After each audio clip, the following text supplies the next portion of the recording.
मैं डॉक्टर महेश कुमार पालीवाल, सहायक आचार्य रसायन विज्ञान, राजकीय कन्या महाविद्यालय चोमू। बच्चों, आज हम बीएससी पार्ट थर्ड का जो नेक्स्ट टॉपिक है आणविक कक्षक सिद्धांत, उसके बारे में पढ़ेंगे, यानी कि मॉलिक्यूलर ऑर्बिटल थ्योरी। और आप जानते हो मॉलिक्यूलर ऑर्बिटल थ्योरी जो है वो कोवलेंट बॉन्ड्स के लिए दी गई, या हमें मॉलिक्यूलर ऑर्बिटल थ्योरी जो कोवलेंट बॉन्ड के लिए दी गई है उसका अध्ययन अपन करेंगे। तो सहसंयोजक बंध का अणु कक्षक सिद्धांत, molecular orbital theory of covalent bonds, ये जो है हुंड, मुलिकन और जोन्स द्वारा दी गई थी। इसके जो इम्पोर्टेंट पॉइंट्स हैं वो निम्न हैं। पहला जो पॉइंट है इसमें सबसे इम्पोर्टेंट बात, आप जानते होंगे सहसंयोजक बंध का मतलब कि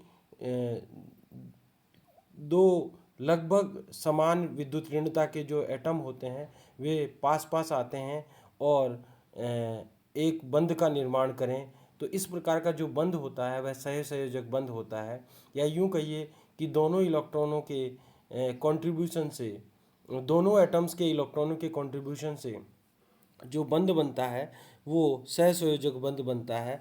और वह सहसंयोजक बंध जो है, एक सहसंयोजक बंध के कारण से एक मॉलिक्यूल का निर्माण होता है, यानी कि दो एटम्स आपस में मिलकर एक मॉलिक्यूल का निर्माण करते हैं। तो वो मॉलिक्यूल का निर्माण किस प्रकार से करेंगे, वो अणु जो है उसका किस प्रकार से निर्माण होगा, उसके लिए अणु कक्षक सिद्धांत दिया गया, जिसे molecular orbital theory of covalent bond कहते हैं। और ये जैसा मैंने बताया आपको हुंड, मुलिकन और जोन्स द्वारा दिया गया है।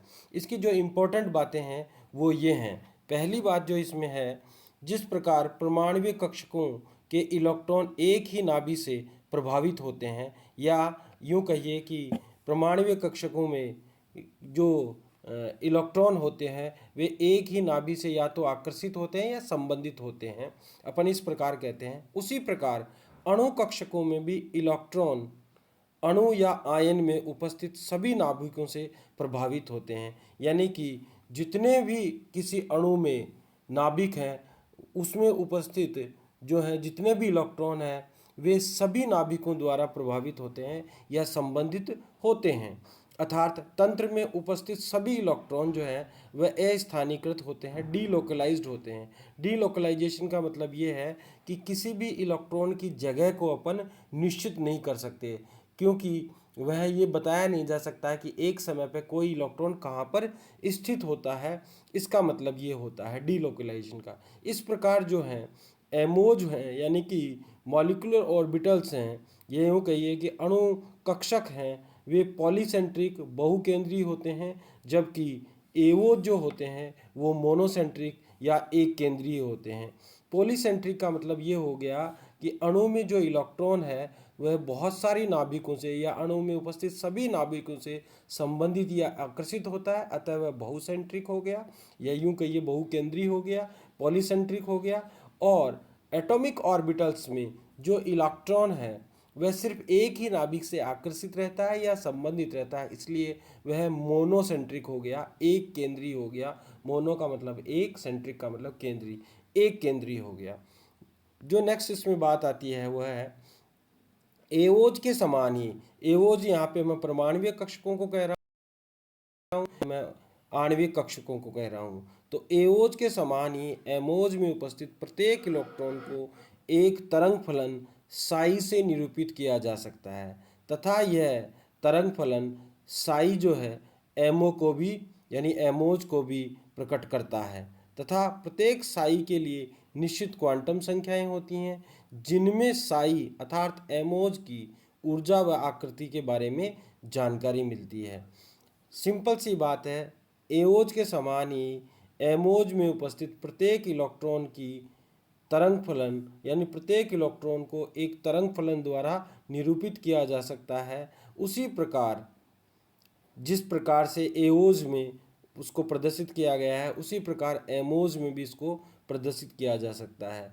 और उसके लिए निश्चित क्वांटम संख्याएं होती हैं, यानी कि एमोज की ऊर्जा व आकृति के बारे में ये साई जो है वह या ये क्वांटम संख्याएं जानकारी देती हैं। नेक्स्ट जो है एओज के समान ही एमोज को भी साई या साई स्क्वायर के समोच्च रेखी आरेख द्वारा यानी कॉन्टूर डायग्राम द्वारा यानी कंटूर डायग्राम द्वारा प्रदर्शित किया जा सकता है। साई और साई स्क्वायर का साई तो तरंग फलन है और साई स्क्वायर जो है वो आवेश अब्र का घनत्व है या इलेक्ट्रॉन के प्रति इकाई आयतन जो है उसका मान है, या यूं कहिए area in which probability of finding an electron जो है उसको बताता है। साई स्क्वायर जो है किसी भी इलेक्ट्रॉन के पाए जाने की अधिकतम संभावना वाले क्षेत्र को बताता है और इलेक्ट्रॉन के अधिक पाए जाने की अधिकतम संभावना वाला क्षेत्र ही जो है वह ऑर्बिटल कहलाता है। अतः साई स्क्वायर जो है वह किसी एक ऑर्बिटल को बताता है। नेक्स्ट अपन बात इसमें करते हैं कि एक अणु के प्रत्येक आणविक तरंग फलन की निश्चित ऊर्जा होती है तथा अणु की कुल ऊर्जा का मान उसके एमोज में उपस्थित सभी इलेक्ट्रॉनों की ऊर्जाओं के योग में से इलेक्ट्रॉन की अंतः क्रियाओं की ऊर्जा को घटाकर प्राप्त किया जा सकता है। यानी कि अणु की जो कुल ऊर्जा होगी वह अणु के एमोज में उपस्थित सभी इलेक्ट्रॉनों की ऊर्जाओं में से इलेक्ट्रॉनों द्वारा अंतः क्रिया की जो ऊर्जा होगी उसको घटा देने के बाद हमारे को कुल ऊर्जा प्राप्त की जा सकती है। यानी कि अणु की कुल ऊर्जा बराबर हो जाएगा अणु के एमोज में उपस्थित सभी इलेक्ट्रॉनों की ऊर्जा माइनस इलेक्ट्रॉनों के अंतः क्रियाओं की ऊर्जा। इस प्रकार से अपन अणु की कुल ऊर्जा को प्राप्त कर सकते हैं। नेक्स्ट बात जो इसमें आती है वह है एओज के समान एमोज में इलेक्ट्रॉन भरने के लिए पाउली अपवर्जन सिद्धांत तथा हुंड की अधिकतम बाहुल्यता के सिद्धांत की अनुपालना होती है। यानी कि एओज के समान एमोज में भी इलेक्ट्रॉन जो भरे जाते हैं वे या इलेक्ट्रॉन जिस प्रकार से भरे जाते हैं वह पाउली के अपवर्जन सिद्धांत या तथा हुंड के अधिकतम बहुलता नियम की सिद्धांत की अनुपालना करते हैं। या अपन सिंपल सी ये बात करें कि ऑब्बो प्रिंसिपल जो होता है उसकी अनुपालना होती है। जिस प्रकार से इलेक्ट्रॉन एटॉमिक ऑर्बिटल में इलेक्ट्रॉन के भरने के लिए ऑब्बो सिद्धांत का उपयोग किया जाता है, उसी प्रकार जो है एमोज में भी इलेक्ट्रॉन भरने के लिए ऑब्बो सिद्धांत का ही प्रयोग किया जाता है। ये जो है वह सहसंयोजक बंध की जो मॉलिक्यूलर ऑर्बिटल थ्योरी है एमओटी है उसकी मेन बातें हैं या उसमें ये मुख्य रूप से बातें बताई जा सकती हैं। अब अपन नेक्स्ट बात करते हैं श्रोडिंगर वेव इक्वेशन को किसी आणविक या आयनिक तंत्र के हल करने पर हमें साई अर्थात एमोज प्राप्त होते हैं या यूं कहिए हमारे को मॉलिक्यूलर ऑर्बिटल्स प्राप्त होते हैं। केवल एक इलेक्ट्रॉन वाले तंत्र उदाहरण के लिए H2+ का मतलब ये हो गया उसमें एटम तो दो हैं यानी कि उसमें नाभिक तो दो हैं परंतु उसमें इलेक्ट्रॉन एक ही है। आप जानते हो हाइड्रोजन के पास एक एक इलेक्ट्रॉन होता है, हाइड्रोजन एटम्स के पास एक एक इलेक्ट्रॉन और एक एक प्रोटॉन होता है। जब हाइड्रोजन एटम आपस में मिलकर H2 बनाते हैं तो उनके पास दो इलेक्ट्रॉन और दो प्रोटॉन हो जाते हैं। अब उसमें से अगर एक इलेक्ट्रॉन निकल गया यानी H2+ सिस्टम बच गया तो अब केवल एक इलेक्ट्रॉन ही बचता है। वह इस प्रकार का जो सिस्टम है वह एक इलेक्ट्रॉन ही होता है। तो एक इलेक्ट्रॉन वाले तंत्र के लिए ही साई का मान जो है वो सही प्राप्त होता है। यूँ कहिए कि श्रोडिंगर वेव इक्वेशन को किसी आणविक तंत्र के लिए अगर हम हल करते हैं तो हमें जो साई के मान प्राप्त होते हैं ये अर्थात हमें एमोज जो प्राप्त होते हैं या एमोज की ऊर्जा के जो हमें मान प्राप्त होते हैं वे केवल एक इलेक्ट्रॉन वाले तंत्र के लिए ही सही मान प्राप्त होते हैं।